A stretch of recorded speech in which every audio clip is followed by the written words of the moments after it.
आप सभी का स्वागत है नैरेटिव नेशन में। मैं हूं दिव्या त्रिवेदी और मैं हूं अमित शाह। हमारे चैनल को सब्सक्राइब कीजिए ताकि आपकी मदद से देश भर में राष्ट्रीय हित की हर जरूरी बात हर घर तक पहुंच सके। तो चलिए शुरू करते हैं आज की सबसे बड़ी और महत्वपूर्ण रिपोर्ट के साथ। बिल्कुल शुरू करते हैं। ये सोचने वाली बात है कि जब तक हमने ये शुरुआती बातें पूरी की हैं, मतलब महज कुछ सेकंड्स में, हाँ, देश के डिजिटल नेटवर्क पर लगभग 100 से अधिक साइबर हमले हो चुके हैं। ये कोई अतिशयोक्ति नहीं है। हमारे पास मौजूद स्रोतों और 2024-25 के नवीनतम आंकड़ों के आधार पर भारत में हर मिनट 702 साइबर हमले हो रहे हैं। 702 हमले हर एक मिनट में? बाप रे। बिल्कुल। आज के इस गहन विश्लेषण में हम एक ऐसे मोर्चे की बात कर रहे हैं जहां कोई वर्दीधारी सेना नहीं लड़ रही है, आसमान में कोई लड़ाकू विमान नहीं उड़ रहे हैं। सही कहा। खड़ा है। और ये खतरा कंप्यूटर स्क्रीन के पीछे सर्वर रूम के अंधेरे में पनप रहा है। देखिए, इस अदृश्य युद्ध के आंकड़े किसी को भी विचलित कर सकते हैं। अगर हम पूरे देश की बात करें तो लगभग 84,40,000 उपकरणों पर, जिन्हें हम तकनीकी भाषा में एंड पॉइंट्स कहते हैं। अच्छा, ये एंड पॉइंट्स क्या होते हैं? एंड पॉइंट्स मतलब आपके लैपटॉप, सर्वर या कोई भी डिवाइस जो नेटवर्क से जुड़ा हो। तो इन एंड पॉइंट्स पर 36 करोड़ 90 लाख से अधिक मैलवेयर हमलों की पहचान की गई है। 36 करोड़? ये तो बहुत ही विशाल पैमाना है। हाँ, और ये सिर्फ हमलों की अंधी गिनती नहीं है। मतलब इनके काम करने का जो तरीका है वो बेहद शातिर हो चुका है। कुल हमलों में से 43% हिस्सा तो सिर्फ ट्रोजन का है। ट्रोजन?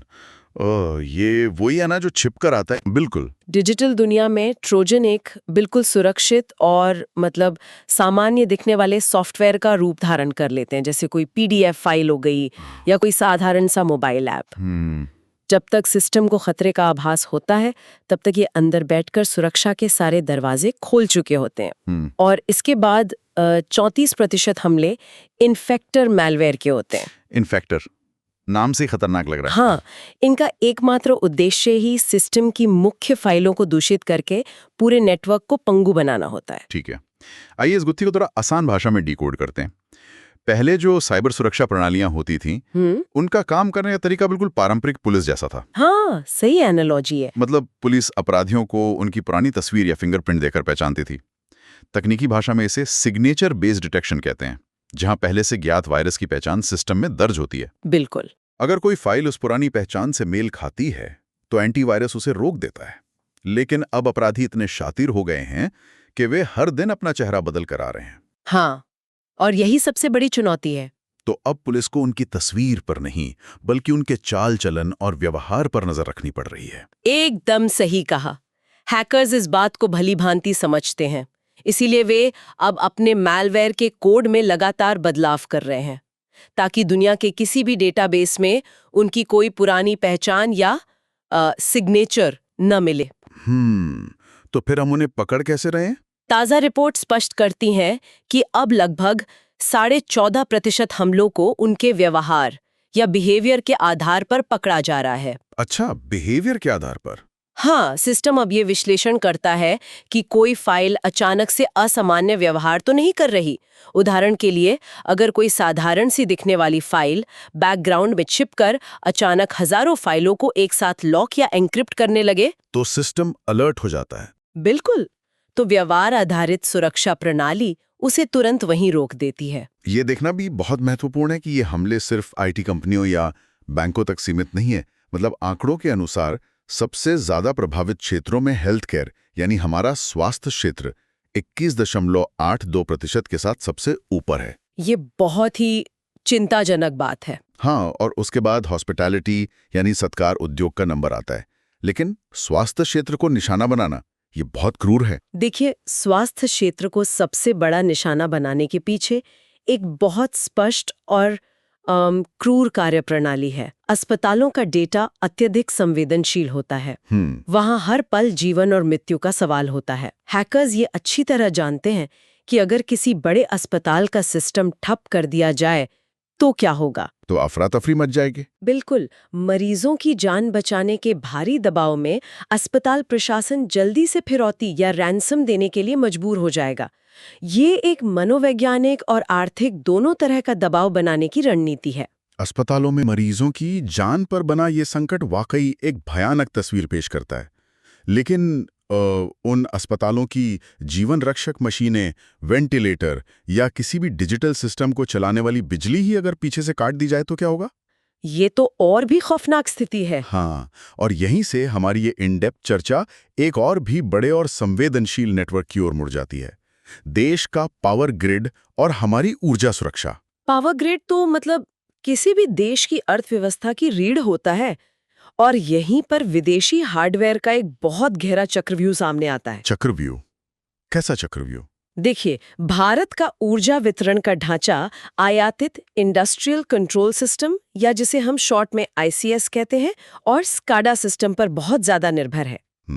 स्काडा। श्रोताओं के लिए ये समझना जरूरी है कि स्काडा सिर्फ एक कंप्यूटर सॉफ्टवेयर नहीं है, ये डिजिटल दुनिया और भौतिक दुनिया के बीच का सीधा पुल है। मतलब ये भौतिक मशीनों को कंट्रोल करता है? बिल्कुल, ये वो प्रणाली है जो तय करती है कि पावर प्लांट का टरबाइन किस गति से घूमेगा या बिजली का सर्किट ब्रेकर कब गिरेगा। बाप रे।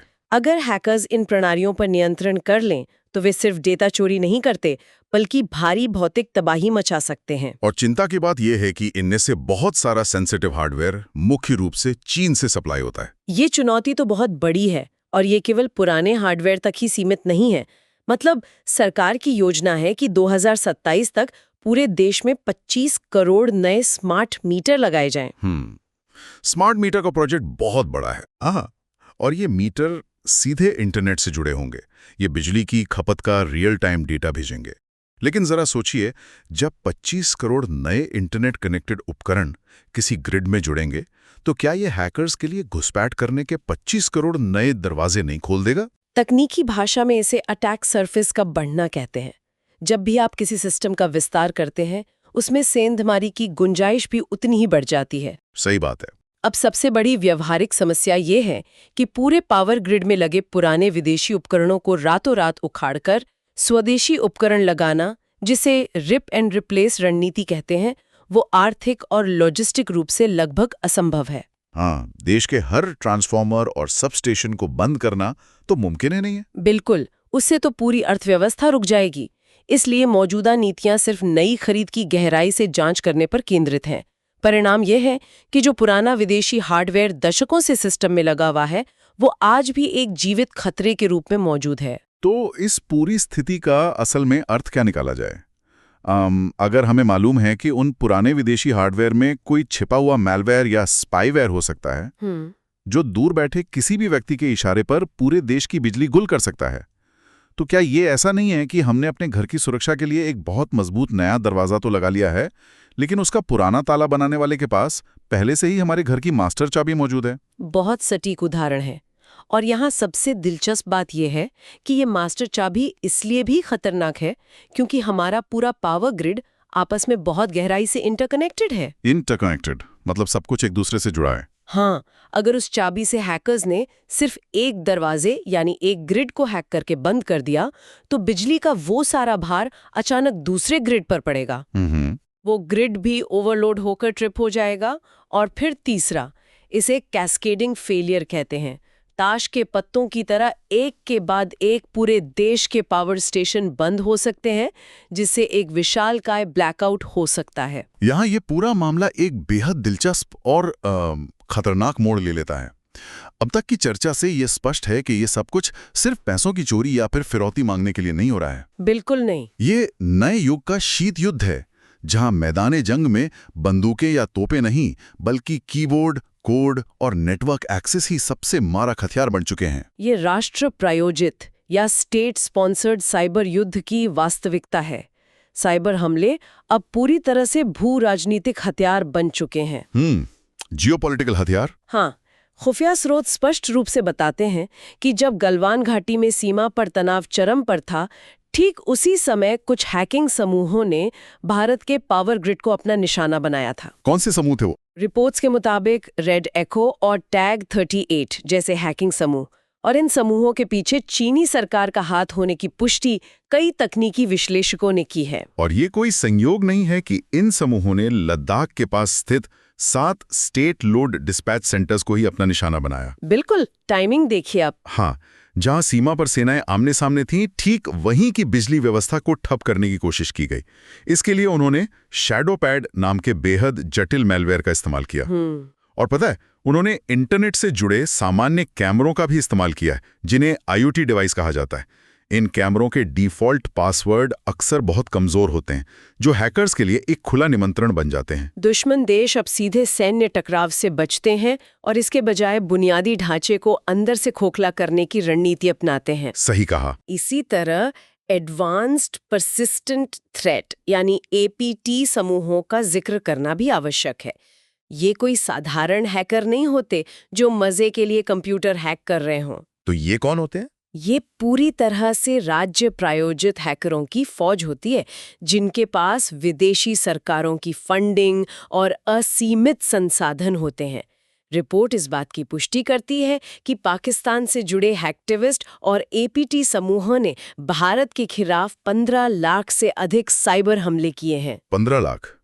इन हमलों की गंभीरता को समझने के लिए हमें 2022 के दिल्ली के प्रमुख आयुर्विज्ञान संस्थान, जो कि देश का सबसे बड़ा सरकारी अस्पताल है, उस पर हुए रैंसमवेयर हमले को याद करना चाहिए। हाँ, वो घटना तो पूरे देश ने देखी थी। देश के इस सबसे बड़े चिकित्सा संस्थान का पूरा सर्वर रैंसमवेयर के कारण हफ्तों तक ठप रहा। हालत ये हो गई थी कि डॉक्टरों के कंप्यूटर स्क्रीन लॉक हो गए थे। मरीजों का पुराना डिजिटल इतिहास गायब हो गया और हजारों मरीजों के बिलिंग से लेकर ब्लड टेस्ट की रिपोर्ट्स तक सब कुछ वापस कागज की पर्चियों पर आ गया। ये एक अभूतपूर्व अफरा तफरी का माहौल था। बिल्कुल। और इसी तरह का एक और बड़ा मामला 2019 में कुडनकुलम परमाणु ऊर्जा संयंत्र का था। अरे हाँ, वो परमाणु संयंत्र वाला मामला। हाँ, उनके प्रशासनिक नेटवर्क में D-Track नाम का मैलवेयर पाया गया था। मतलब एक परमाणु संयंत्र के नेटवर्क तक विदेशी हैकर्स की पहुंच होना, ये तो रोंगटे खड़े कर देने वाली बात है। लेकिन वो वहां पहुंचे कैसे और उन्होंने तुरंत हमला क्यों नहीं किया? देखिए, इन बड़ी घटनाओं में एक बहुत खतरनाक पैटर्न काम करता है, जिसे साइबर सुरक्षा की भाषा में साइबर ड्वेल टाइम कहा जाता है। Cyber dwell time? हाँ, इसका मतलब है कि ये जो राज्य प्रायोजित हैकर्स हैं, ये सिस्टम में घुसते ही तुरंत तोड़फोड़ नहीं करते। वे हफ्तों, महीनों या कभी-कभी सालों तक नेटवर्क के अंदर बिल्कुल खामोश बैठे रहते हैं। बाप रे, मतलब वो बस इंतजार करते हैं? इंतजार करते हैं, जैसे कोई बड़ा राजनीतिक तनाव या सैन्य गतिरोध। एकदम सही। और जब सही समय आता है, तब वे एक साथ हमला करके व्यवस्था को ठप कर देते हैं, ताकि देश पर रणनीतिक दबाव बनाया जा सके। इतने गंभीर, अदृश्य और डराने वाले खतरों का विश्लेषण करने के बाद ये जानना अत्यंत आवश्यक हो जाता है कि बचाव के लिए आखिर क्या रणनीतियां अपनाई जा रही हैं। भारत इन डिजिटल खतरों से खुद को कैसे सुरक्षित कर रहा है? इस मोर्चे पर भारत एक दोहरी रणनीति पर काम कर रहा है।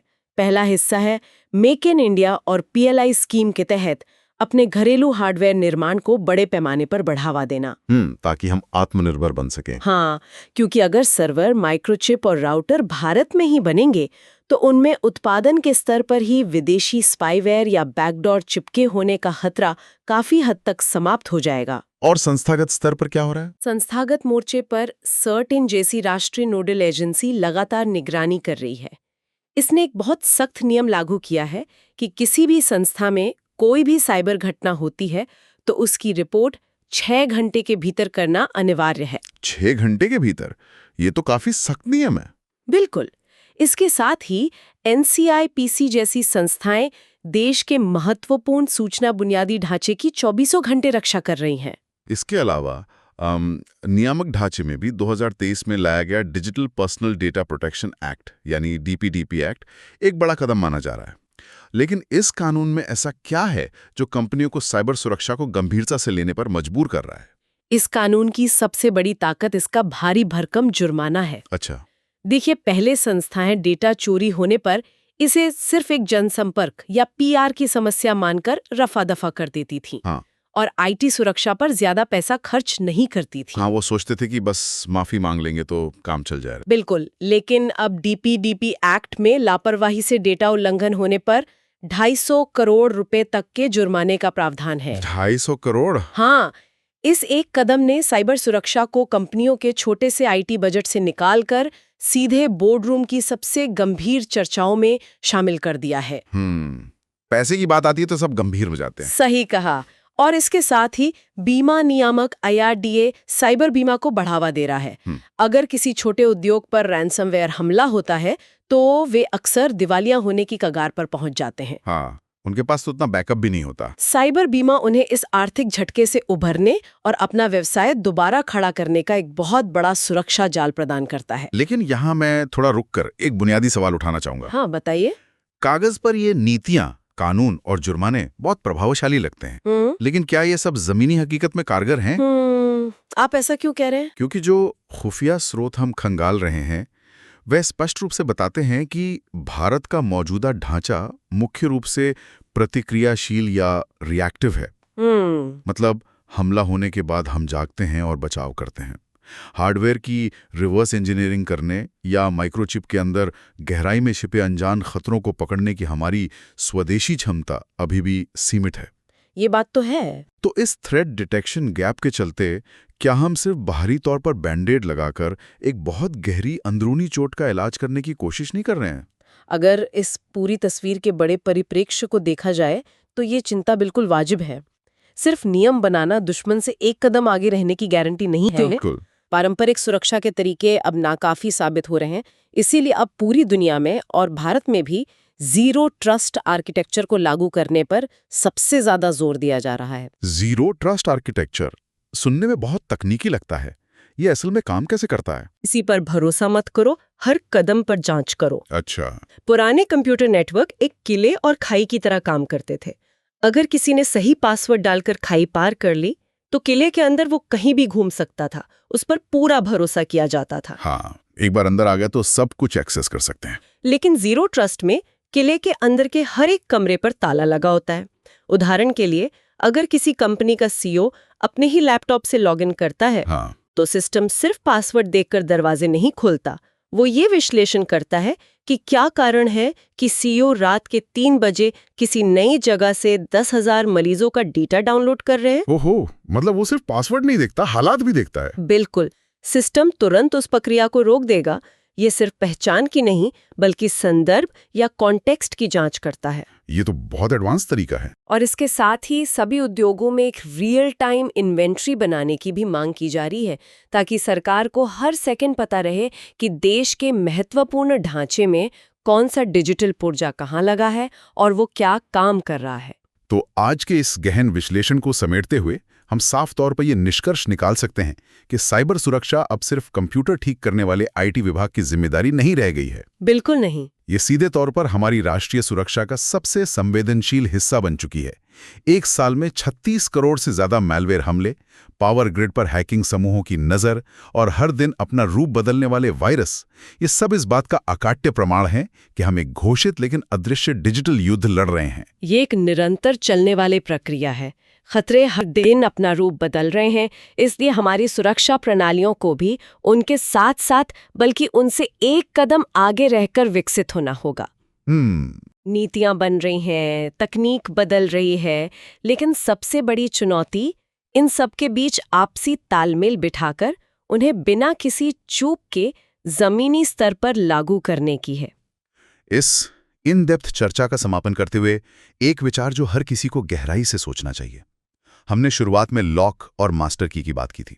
हाँ। आज हम आधुनिकता और स्मार्ट सिटी के नाम पर हर चीज को इंटरनेट से जोड़ रहे हैं, चाहे वो हमारे घर का स्मार्ट बिजली मीटर हो, अस्पताल की मशीनें हो या देश का पावर प्लांट हो। हम हर जगह डिजिटल दरवाजे लगा रहे हैं। बिल्कुल। लेकिन क्या ये अति कनेक्टिविटी ही हमारी सबसे बड़ी कमजोरी बन गई है? श्रोताओं के लिए ये सोचने वाली बात है कि क्या भविष्य में सबसे सुरक्षित देश और समाज वो नहीं होगा जिसके पास अपनी इच्छा से इन सभी डिजिटल नेटवर्क्स को हमेशा के लिए डिस्कनेक्ट करने और कुछ ही मिनटों में पूरी तरह से मैनुअल व्यवस्था पर लौट जाने की क्षमता हो? ये वाकई एक बहुत गहरा सवाल है। हमें ये विचार करना चाहिए कि क्या पूर्ण डिजिटल जुड़ाव हमारी ताकत है या एक ऐसा चक्रव्यूह जिससे बाहर निकलने का रास्ता हमने अभी तक नहीं खोजा है।